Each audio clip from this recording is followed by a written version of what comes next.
mời Hòa.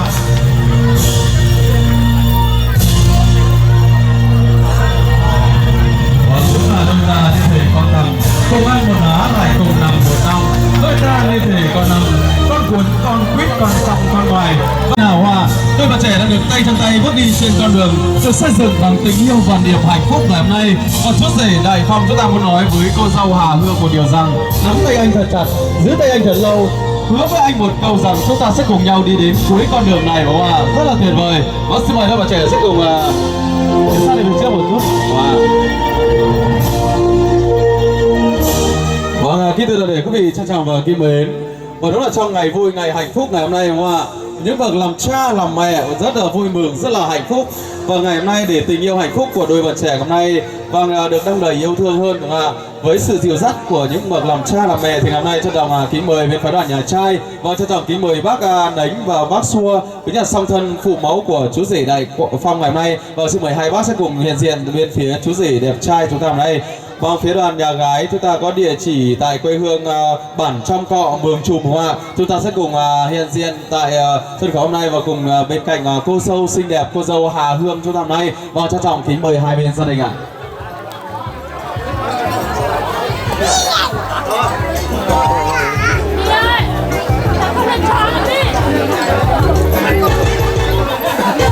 Xin trân trọng kính mời các bác đại diện hai bên gia đình và đặc biệt song thân phụ mẫu của chú rể ngày hôm nay. Và chúng ta sẽ cùng hiện diện bên phía cô dâu xinh đẹp ngày hôm nay để cùng chính thức ra mắt các toàn thể quý khách quý hôm nay chính thức khai tiệc qua buổi lễ thành hôn của đôi bạn trẻ hôm nay thật đúng giờ ạ. Trân trọng kính mời ạ.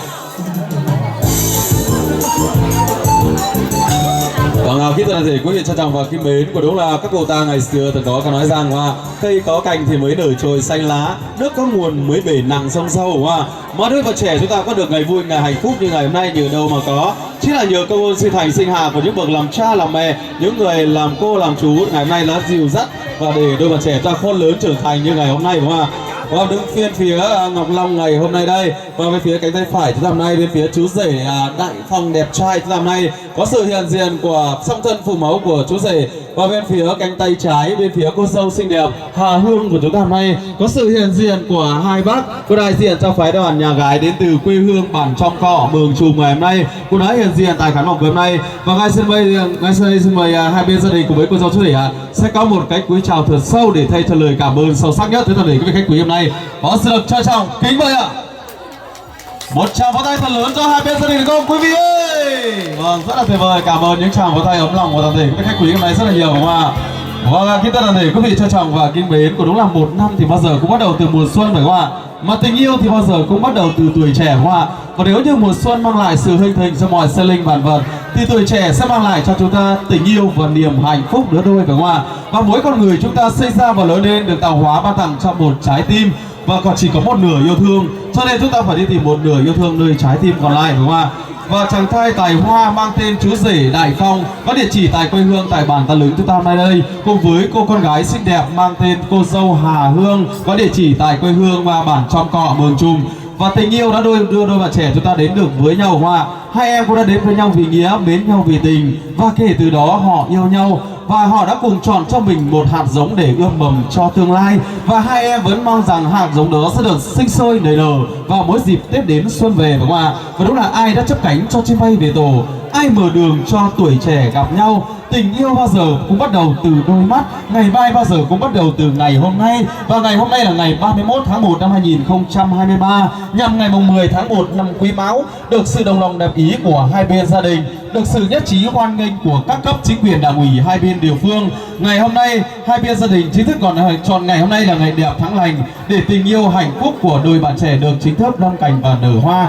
Và trong không khí vui tươi, trong khán phòng hạnh phúc sang trọng lịch sử ngày hôm nay đây, Ngọc Long người kết nối chương trình hôm nay không để quý vị chúng ta phải đợi chờ lâu thêm một giây phút nào nữa. Hoa thay mặt cho anh em những người làm chương trình xin phép được trịnh trọng tuyên bố chương trình đại lễ thành hôn mừng hạnh phúc chúc tương lai cho chú rể Đại Phong sánh duyên cùng cô dâu Hà Hương xin phép được bắt đầu. Một tràng pháo tay thật lớn quý vị ơi.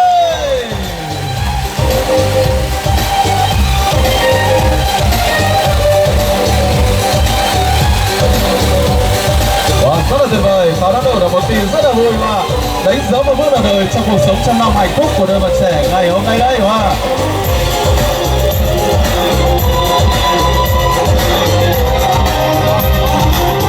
Xin được cảm ơn màn pháo điện cùng với một không gian sang trọng lịch sử đến từ trung tâm tổ chức sự kiện nhà rạp Bích Phòng ngày hôm nay đây rất là nhiều.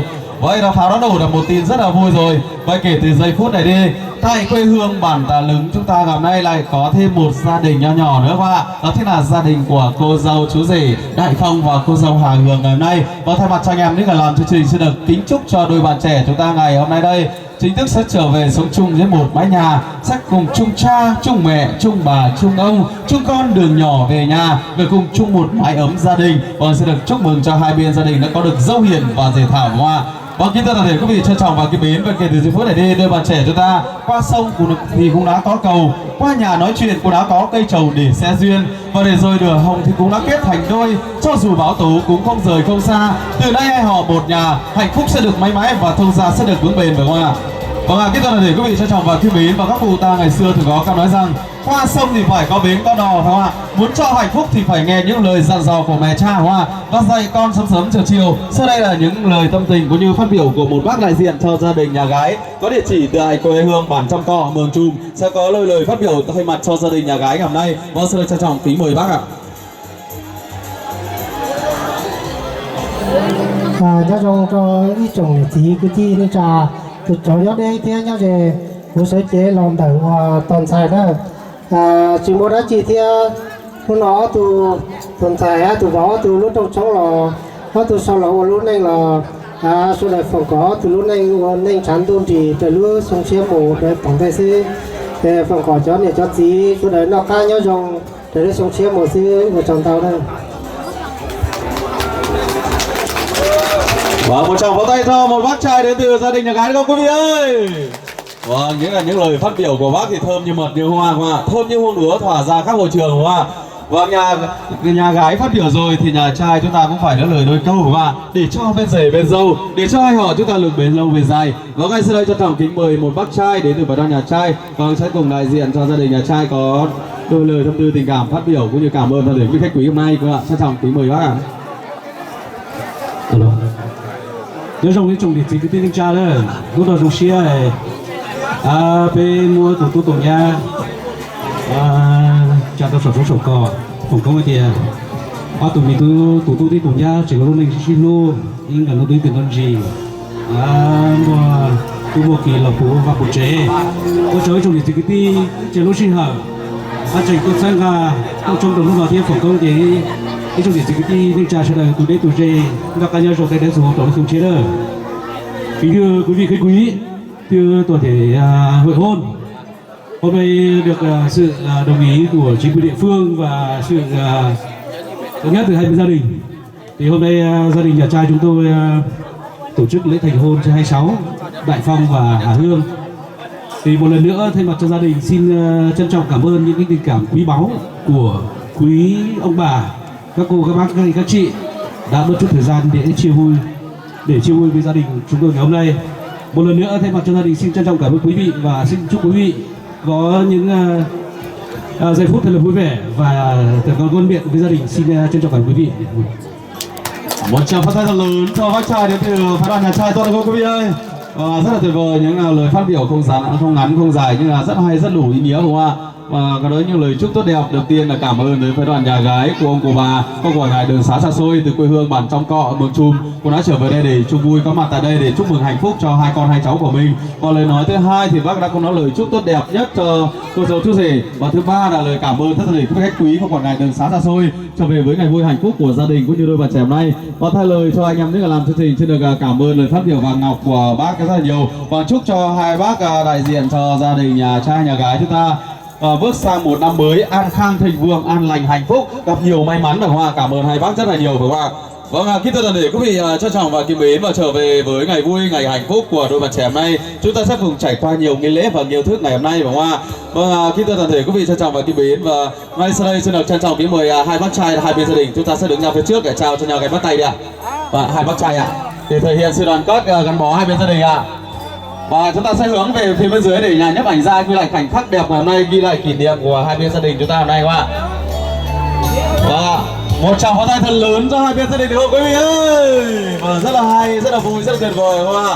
Và thay mặt cho anh em những người làm chương trình xin được kính chúc cho hai bên mối tình thông gia hai bên gia đình Hoa kể từ ngày hôm nay tình sâu đậm đà, hai nhà như một, ngày ngày gắn bó bền chặt keo sơn phải không ạ? Chúc mừng cho hai bên gia đình đã có được dâu hiền và rể thảo ngày hôm nay phải không ạ? Vâng, kính thưa toàn thể quý vị trân trọng và kính mến, và liên tục là những món quà của những người cô, người chú, người bác rất là tuyệt vời không ạ? Và trở về ngày vui, ngày hạnh phúc ngày hôm nay, và chúng ta sẽ cùng trở về với những món quà đến từ đầu tiên đến từ gia đình nhà gái từ quê hương Tròn Cò. Ngày hôm nay sẽ có một món quà dành cho cô dâu chú rể ạ. Và xin mời đôi bạn trẻ sẽ bước lên phía trước để nhận những món quà của gia đình ạ. Bước đây hai bước ạ. Vâng. Vâng, quý vị toàn thể quý vị, đúng là những người làm cha làm mẹ và sinh con xa nuôi con khôn lớn từng này, có lúc hoạn nạn, lúc khó khăn nhưng vẫn nằm niu chăm chút cho con như hoa trên cành, để rồi ngày hôm nay khi thấy đứa bạn trẻ khôn lớn trưởng thành, lòng cha mẹ thỏa nỗi ước mong của Hoa. Và ngày hôm nay đây bên phái đoàn nhà gái rất là vui mừng hạnh phúc sẽ có một món quà mừng để cho hai cháu của mình hôm nay các bạn. Vâng, kính thưa toàn thể quý vị trân trọng và kính mến, của đúng là ngày hôm nay thì pháo nổ vang trời. Vâng, gia đình nhà gái sẽ có lôi lời tâm tư tình cảm của những món quà dành cho đôi bạn trẻ ngày hôm nay đây. Và chúc cho đôi bạn trẻ từ ngày hôm nay trở về sống chung với một mái nhà sẽ luôn luôn hạnh phúc và trọn đời bên nhau. Và những tình cảm bên phái đoàn nhà gái, một tràng pháo tay cho món quà gia đình nhà gái đúng không quý vị ơi? Vâng, cảm ơn quý vị rất nhiều và tiếp nối chương trình hôm nay. Vâng, chúng ta sẽ cùng có những món quà đến từ phái đoàn nhà trai chúng ta bạn trân trọng kính mời đến từ người mẹ yêu quý của cô chú rể Đại Phong. Chúng ta hôm nay sẽ có một món quà cặp nhẫn là dành cho đôi bạn trẻ ngày hôm nay rất là tuyệt vời không ạ?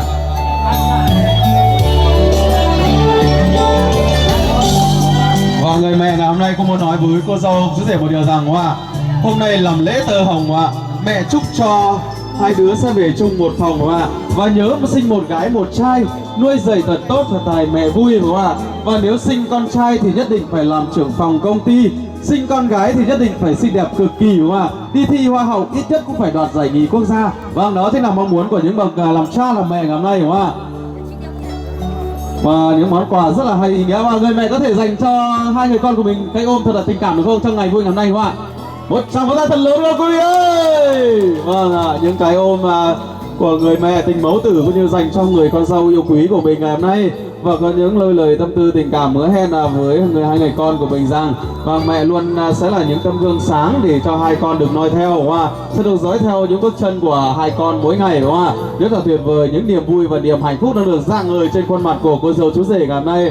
Và đúng là trở về ngày vui ngày hôm nay, đúng là cảm ơn cô bác giúp lời, cảm ơn bố mẹ giúp của, cảm ơn ông trời định đôi, và một điều rất là tuyệt vời ngày vui ngày hạnh phúc ngày hôm nay đúng không ạ? Và kính toàn thể quý vị, và tiếp nối chương trình chúng ta sẽ cùng trở về với những lễ tiếp theo ạ. Đôi bạn trẻ sẽ cùng trao cho nhau kỷ vật đầu đời, đó chính là cặp nhẫn tình yêu ngày hôm nay đúng không ạ? Vâng, sau đây xin mời đôi bạn trẻ chúng ta sẽ cùng quay mặt vào nhau đi ạ. Và để tình yêu hạnh phúc của đôi bạn trẻ ngày nay rất đẹp kèm tròn những chiếc nón bài thơ mộng mơ trong vòng nhẫn cưới cô dâu chú rể. Hoàng lắng bằng quá một tràng pháo thật lớn đấy quý vị ơi. Vâng, mọi khi chúng ta được xem câu chuyện tình lãng mạn này tại phim Hàn Quốc rồi quý vị ạ, nhưng ngày hôm nay nó xảy ra tại sân khấu của gia đình nhà trai cơ. Đó là điều rất tuyệt vời của quê hương bản từ đúng không ạ? Và chú rể ngày hôm nay cũng muốn nói với cô dâu một điều rằng phải không ạ?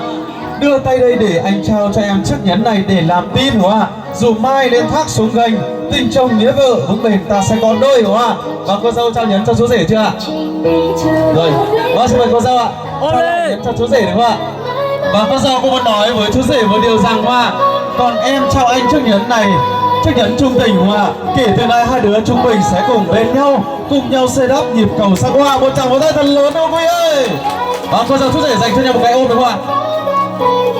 Ngày xưa là cái ôm từ tình yêu sang tình bạn sang tình yêu, ở đây cái ôm từ tình yêu sang tình yêu. Một tràng pháo tay thật lớn đâu quý vị ơi! Rất là tuyệt vời.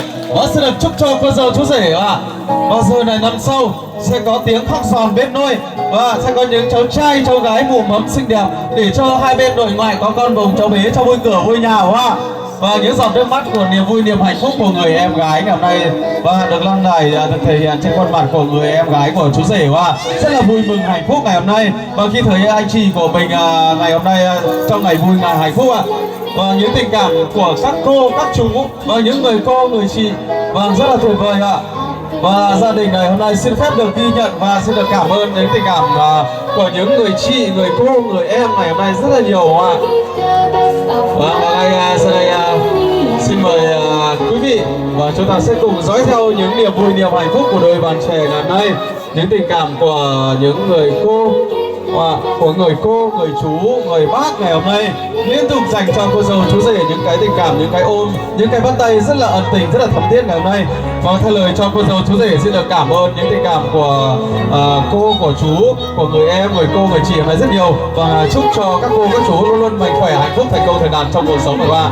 Và rất là quý vị trân trọng và kính mến, cũng đúng là các cô ta ngày xưa thì có nói rằng là thế gian thì đẹp nhất mặt trời, cuộc sống đẹp nhất khi có người mình thương. Và dù ai cho núi kim cương cũng chẳng bằng được nhìn thấy người thương mỗi ngày, để minh chứng niềm vui, niềm hạnh phúc đó, đúng không ạ? Và ngay sau đây cô dâu chú rể và hai em.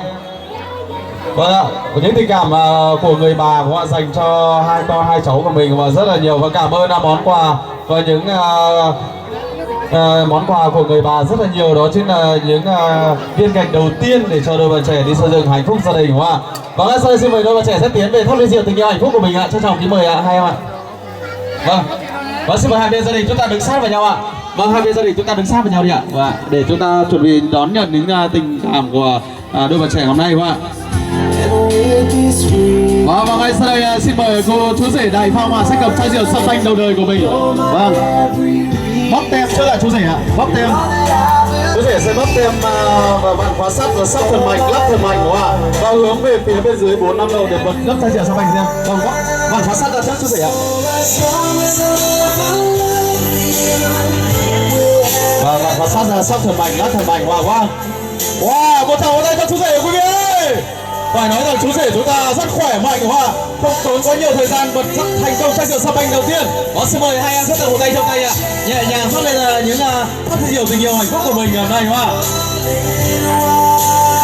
Và cái từ là để quý vị trân trọng và kính mến, của đúng là rượu thể hiện sự nồng cháy, sự ái ân trong tình yêu, đúng không ạ? Rượu hồng kết nghĩa phù thề, tình trao nồng ấm, anh về với em để cùng chung bước đến mai sau, thủy chung thu thủy sắc màu của tình yêu. Những tràng pháo tay cùng với tiếng pháo, đúng không quý vị ơi?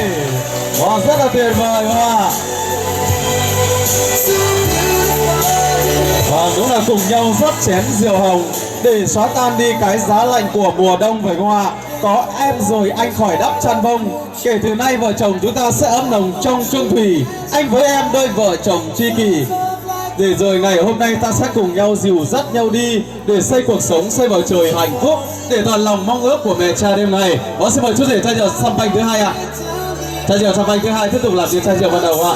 Nhưng mà chai rượu sâm panh thứ hai chú rể sẽ rót lên những chiếc cốc trước ạ. Và còn bao nhiêu thì hai em sẽ rót lên theo ly rượu tình yêu của mình. Và trân trọng kính mời ạ.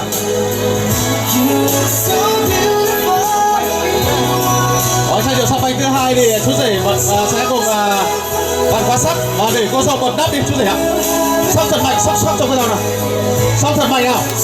Một tràng vỗ tay cho cô dâu được quý vị ơi. Và cô dâu chúng ta hôm nay cũng rất khỏe mạnh và bật thành công chai rượu sâm panh thứ hai.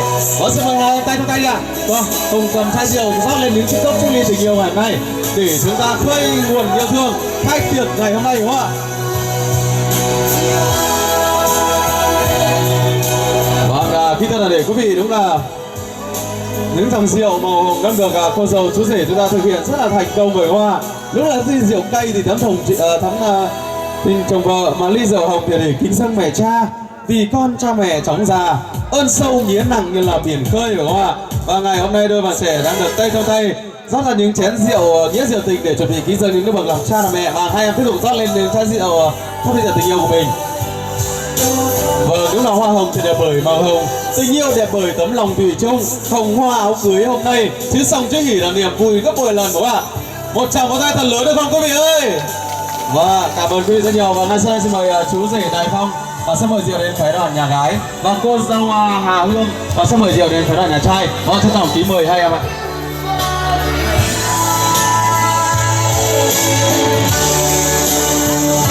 Và bây giờ là để quý vị đúng là những bậc làm cha làm mẹ, không ạ? Thì được ví như biển rộng trời cao đã chắp cho chúng con đôi cánh để đi vào tương lai. Để minh chứng điều đó thì ngày hôm nay đây Đôi bạn trẻ thì có những chén rượu nghĩa rượu tình ký rơi những màu làm cha làm mẹ này. Ngay sau đây xin mời cô giáo chú rể cầm 2 chai rượu, chén cốc rượu của mình đứng ra giữa sân khấu hôm nay đi ạ. Và đôi bạn trẻ đứng ra giữa và ngoắc tay nhau để uống chén rượu ra môi để những nhà nhấp ảnh gia, nhà quay phim nổi tiếng chúng ta sẽ ghi lại khoảnh khắc đẹp hôm nay để làm kỷ niệm cho em ạ. Vâng, ngoắc tay nhau ạ, quay mặt vào nhau ạ, và cùng nở nụ cười về phía máy quay đã. Vâng, bây giờ quay mặt về khán giả và nở nụ cười thật tươi để nhà nhấp ảnh gia chúng ta ghi lại khoảnh khắc đẹp ngày hôm nay đúng không ạ? Để tình yêu hạnh phúc ngày hôm nay được bay cao bay xa hơn đúng không ạ? Được chưa? Và quý vị chúng ta hai bên gia đình chúng ta chạm ly ra. Vâng, và chúng ta sẽ cùng rồi cô giáo chú rể ạ. Hai em sẽ đứng ra giữa sân khấu nào, ra giữa hai bố mẹ và giơ chén rượu về phía khán giả đúng không ạ? Vâng, đúng rồi, đứng thành hình vòng cung nha. Và hai bên gia đình ạ, chúng ta tiến lên đây ạ. Vâng, giơ chén rượu về phía khán giả nào để do thật lớn ngày hôm nay nào. Và giơ chén rượu ra, giơ chén rượu cao lên nào. Và quý vị ơi, để hòa chung niềm vui niềm hạnh phúc cùng với hai bên gia đình, ngày hôm nay Ngọc Long làm cầu nối giữa gia đình với quý vị được không ạ? Chúng ta sẽ rót rượu và chúng ta sẽ đứng dậy không quý vị ơi? Vâng, xin mời ạ. Vâng, xin mời anh em của chú rể cùng với toàn thể quý vị khách quý cùng với gia đình. Và chúng ta sẽ rót đầy ly rượu của mình đứng dậy không ạ? Được chưa? Wow, 500 anh em của bản Tần Lứng nữa ạ. Và đứng dậy đi ạ. Chuẩn bị nhá, chúng tôi sẽ hô với khẩu hiệu 2 3 rô, 2 3 uống, 2 3 cạn được không ạ? Vâng, bạn Ria đâu ạ? Bạn Ria sẽ bắt nhịp nhá, phía dưới nhá. Vâng, quý vị ơi, còn bé quá nhở? Anh em ơi, 2 3 2 3 2 3 2 3 2 3 chúc mừng hạnh phúc xin ơi. Những chén rượu tình yêu hạnh phúc ạ. Và chúng ta sẽ uống cạn 2 chén nhá. Một chén dành cho cô dâu, một chén dành cho chú rể đúng không ạ? Xin mời ạ, xin mời toàn thể quý vị ạ. Rất tuyệt vời, cảm ơn sự nhiệt thành, sự đóng góp của toàn thể quý vị khách quý hôm nay.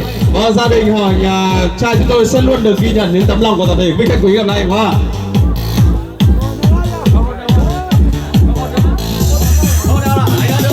Vâng, sau đây xin mời hai bên gia đình chúng ta tiếp tục xuống phía dưới. Vâng, và cô dâu chú rể sẽ nán lại sân khấu một chút không ạ?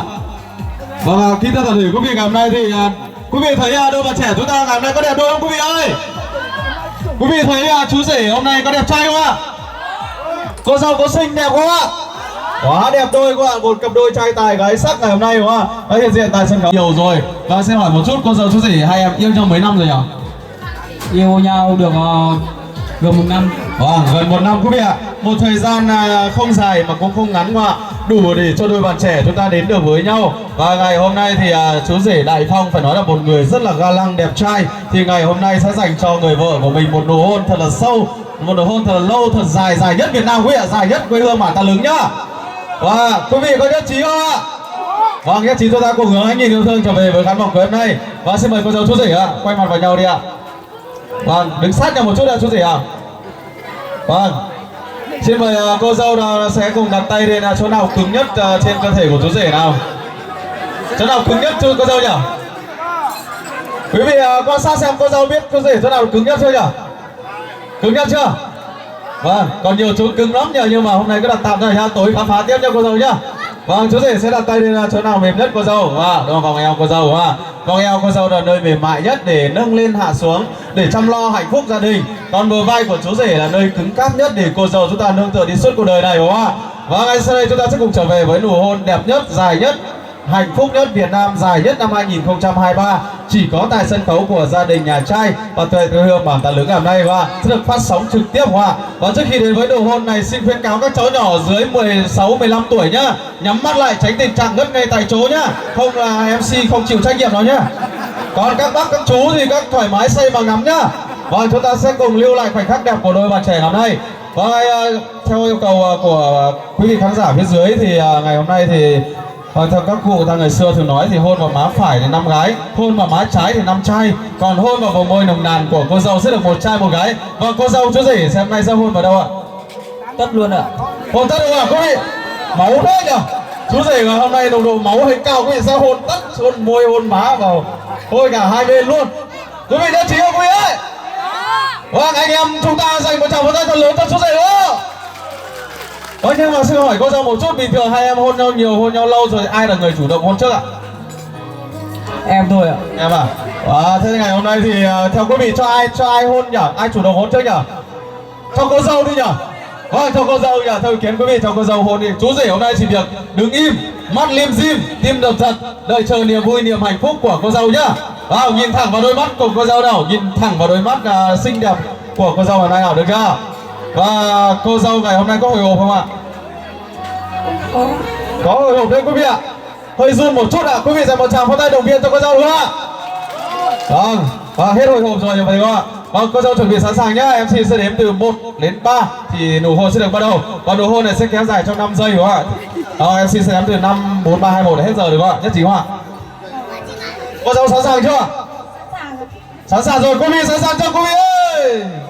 Chuẩn bị vỗ tay thật to theo những niềm vui, niềm hạnh phúc của niềm vui những nụ hôn ngày hôm nay nhá quý vị nhá.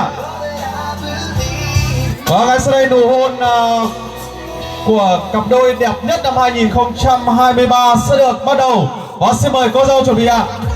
1, 2, 3, xin mời vỗ tay quý vị ơi.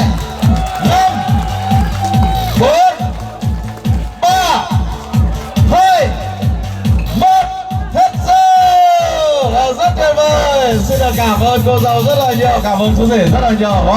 Và vừa rồi thì nụ hôn của đôi vợ trẻ ngày hôm nay cũng đã được loan bay khắp trung trời, loan bay khắp quê hương của quê hương bản Tà Lứng chúng ta hôm nay rất là nhiều. Và xin được thay mặt cho anh em những ngày làm chương trình, xin được chúc cho hai em và luôn luôn mạnh khỏe, hạnh phúc, thành công, thành đạt đúng không ạ? Và đặc biệt thì chúc cho hai em sẽ được cháu trai, cháu gái đầu lòng xinh đẹp, mạnh khỏe để cho hai bên gia đình sẽ có bên mình ngoài chúng ta sẽ có con bầu cháu bé cả trong vui cửa vui nhà. Và xin được cảm ơn hai em rất nhiều. Và ngay sau đây xin mời hai em tiếp tục xuống phía dưới để có những chén rượu hạnh phúc ngày hôm nay. Trân trọng xin mời hai em ạ. Vừa rồi toàn thể quý vị chúng ta đã được chứng kiến một nụ hôn phải nói là rất là dài, rất là đẹp đúng không ạ? Cũng đã kết thúc lại chương trình buổi lễ thành hôn của đôi bạn trẻ ngày hôm nay. Xin phép được khép lại tại đây đúng không ạ?